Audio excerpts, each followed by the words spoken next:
Someone I want to see. My friend Sherlock Holmes. 221B Baker Street. Hello there. Welcome to my review of The Adventures of Sherlock Holmes, Series 2, Episode 2, The Greek Interpreter. A significant episode in the series as it provides us with our introduction to this adaptation's Mycroft Holmes, Sherlock's brother, played by the inimitable Charles Gray. But we'll get to that. The prologue begins with a man arriving from Greece, Mr. Cratides, met by a Mr. Latimer. As they make their way to Mr. Latimer's coach, Cratides is knocked out by a third unnamed man who wears thick glasses before he is bundled into the coach. This is very curious, as Cratides seems to be going willingly, so why the need for violence? Not too much time to dwell on that, as Watson narration informs us that he was unaware of any relatives Holmes might have, as he never spoke of any, until one day he began discussing his family. For example, my brother Mycroft. Your brother? I didn't know you had a brother. Oh, yes. It's nice to see the narration back. Whether the writers of the show intended it or not, to me it feels as if episodes without narration are the stories as they really happened, while narrated episodes are Watson telling us the story, so might be a little more sensationalized, if Holmes's claims are to be believed. Watson is shocked that not only has Holmes never spoken of him, but that he is not a more well-known figure. Holmes says he is only well known to members of his club, the Diogenes Club, as he lacks the ambition and energy necessary to be a crime solver. He then suggests Watson meets him, and Watson jumps at the chance. I suppose you wish to meet him. Well, of course I do. Even if it's just to prove that he exists. The Diogenes Club is a very strange and eerie place. The building itself is a very stereotypical gentleman's club, the sort seen in any number of Victorian dramas that, no doubt, if they are still in existence, look exactly the same today as they did 150 years ago. The oddness comes from the people inside, entirely silent, either sleeping or very much minding their own business. There is absolutely no socialising, and that might actually be a club rule. To be honest, it sounds quite nice. Holmes beckons Watson to come with him so they can speak away from the members, and finds Mycroft sitting on a stepladder, watching people on the street, challenging Holmes to a deduction-off, as they astound Watson by their one-upmanship. An old soldier, I perceive. And very recently discharged. Served in India, I see. And a non-commissioned officer. Royal Artillery, I fancy. And a widower. With a child. Children, my dear boy. This is such a clever way to introduce Mycroft and show off his abilities, as he has the last word on their assessment of a stranger on the street below. It wouldn't work if we didn't already know that Holmes's deductions are always correct, as they could both just be making it up. But with the prior knowledge we bring in with us, it ably demonstrates that Mycroft is the better brain. It's also a really interesting character for Doyle to create. Mycroft is the instigator of this mystery, but really doesn't need to be, as the client could have come directly to Holmes quite easily. But it serves a few different purposes, and related to the plot of the story. It gives us a small amount of Holmes's backstory. It informs us that he's not a particularly private man, as he is quite open with Watson. He just doesn't say anything without having a reason to say it.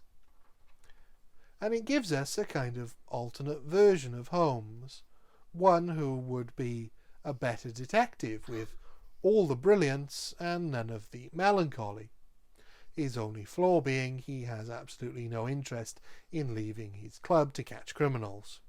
We're then introduced to the client Holmes is there to meet, something he obviously hasn't told Watson about. Ask Mr. Melas to step across. He lodges on the first floor above me, and I thought you'd be interested in his story. He's the reason why I asked you to call today. I find it funny that Holmes chose to create this ruse about only going to meet his brother to satisfy Watson's own curiosity, when really it was to satisfy Holmes's curiosity about this client. It suggests a mischievous side of Holmes we don't often see. Mr. Melas explains he is the chief Greek interpreter in London, as Mycroft takes a nap, and that the police don't believe Mr. Melas's story of intrigue. Late one night he was called to act as an interpreter, which is not unusual for him. However, the man, Mr. Latimer, from the Prologue, "But I need the services of an interpreter immediately. My name is Latimer," insists that Melas doesn't see where they're going. Upon reaching their destination, the man in the thick glasses is there and makes vague threats towards Melas. If you deal fair with us, you'll not regret it. But if you try any tricks, God help you. He's led to a darkened room which Cratides is brought into, his mouth now bound and his face bandaged. Melas is told to relay their questions to Cratides, and he will write his answers on a slate. Eventually, Melas gets bold enough to ask more probing questions about the man, once he is certain that neither Latimer or the other man speak any Greek. Apparently, they want Cratides to sign papers, and he refuses, but reveals to Melas he had also told me he was a stranger in London. He then told me he had been here 3 weeks and was being forcibly starved. Did you manage to find out his name? Cratides. But Melas couldn't find out any more because a woman entered the room who Cratides apparently knew and was quickly bundled away by Latimer. Latimer and the man in glasses are a sinister pair, not necessarily threatening in their appearance but in their manner. Latimer is thin and wiry with more than a passing resemblance to Benedict Cumberbatch, while the man in the glasses is slimy and small, and George Costigan, who plays him, is obviously doing his best Peter Lorre impression to increase his creepiness. You will ask the questions, Mr. Melas, and he will write the answers. But you wouldn't necessarily be afraid of them if you met them in a dark alley, which is why their clearly violent nature and intimidating rhetoric go a long way to make you concerned about poor Mr. Cratides and what they might do to Mr. Melas. Melas is let go, though, abandoned in a random area of London. It doesn't give Holmes a lot to go on, and Mycroft's limited efforts have come to nothing. He warns Melas to be careful, as the two men might be on the lookout for him, which indeed they are, as it's revealed Latimer is watching from within the Diogenes. Holmes and Watson discuss the case as they make their way back to Baker Street, including how the girl, Sophia, must be Cratides' sister. As they approach their rooms, they notice someone is in there, and burst in to surprise none other than Mycroft. He's had a response to one of his inquiries about the history of the girl. In answer to your advertisement of today's date, I beg to inform you that I know the young lady in question very well. If you should care to call upon me, I could give you some particulars as to her painful history. But Holmes says they need to be pursuing Mr. Cratides, and Watson suggests they call for Mr. Melas in case they need an interpreter. At Melas's rooms, his landlady informs him a man he met earlier that day is there to see him. But as Melas excitedly goes to meet who he thinks is going to be Sherlock, it turns out to be the man in glasses with a gun. Watson and Holmes arrive too late, so ask for the police for a warrant for Latimer's house.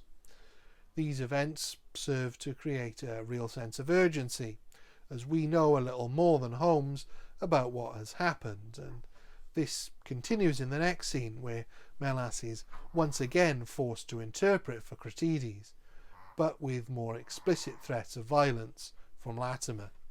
But Cratides continues to refuse to sign. As Holmes waits for the police to return the warrant, Cratides is finally convinced to sign when they threaten Sophia. Holmes finally gets his police warrant, but the house appears empty, save for Melas and Cratides, who have been gassed with sulphur. The gas may have served as a coup de grace. Am I not right, Dr. Watson? Beaten to death. But Mr. Melas still lives. Holmes notices that Sophia left without a struggle, and wonders how concerned for her brother she actually was. At which point Mycroft accuses him of still having a low opinion of women. Clearly Mycroft has known this about Holmes for a long time, yet interestingly Holmes doesn't confirm or deny this, merely stating that in this case he fears he might be right. Why this is interesting is that it indicates that Holmes acknowledges that he has been wrong about this on occasion, and knowing that Holmes is driven by data, it suggests he has softened in his dismissiveness of women, which I think we've seen in the series so far, as he meets some strong, honest and brave women in some of his cases. Perhaps not enough to change his general opinion, but to at least form a kernel of doubt. Watson discovers a Bradshaw's indicating the three have taken a train, and Mycroft works out which station they can intercept the train at. On board the train, Holmes is smoking a cigarette in flagrant disregard for the sign he's sitting right next to. The train conductor comes to collect their tickets, and Holmes asks him if men fitting Latimer, Sophia and the man in glasses description are on the train. He says there are two groups fitting that description.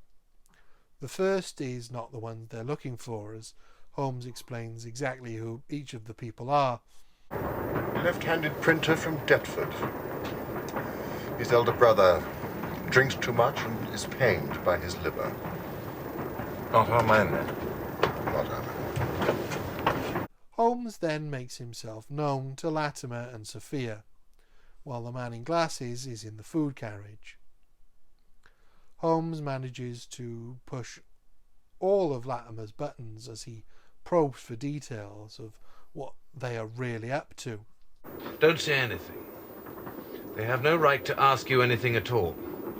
If they were the police, they would have said so. Why the police, Mr. Latimer?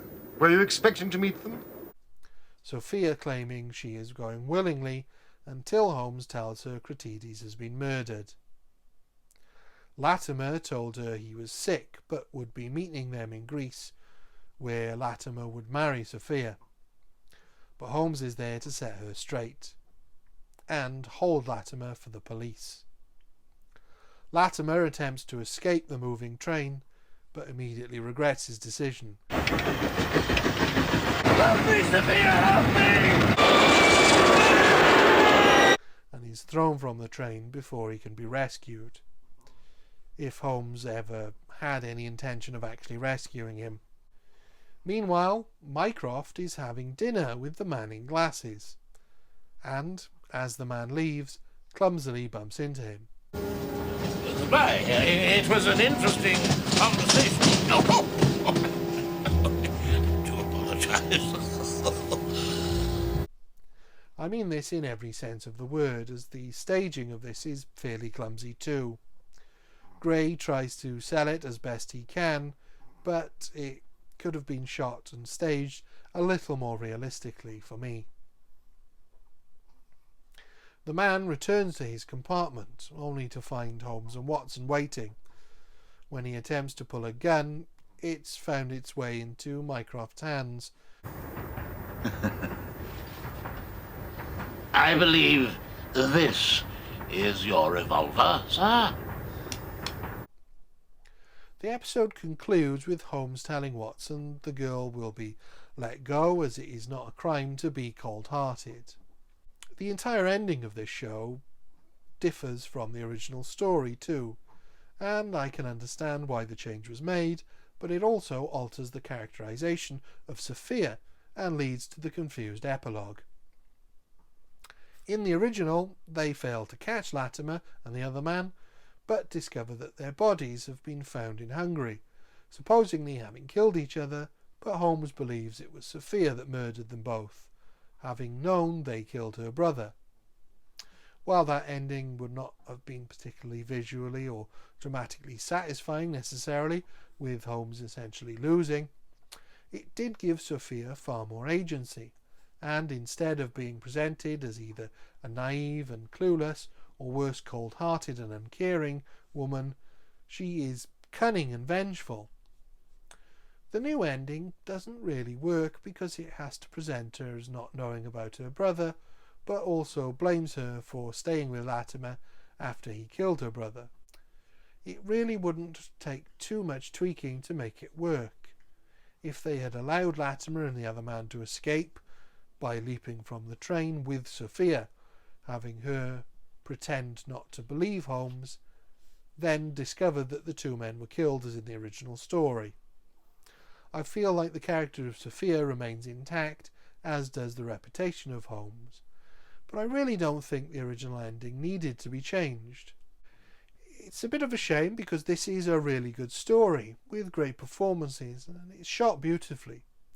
However, the few small changes made to make the story a little shorter and to make the ending more dramatic creates more plot holes and diminishes the contributions of a strong female character to the point of not making sense, which is a real shame, and for me that makes this a 3 out of 5. Thank you. Goodbye.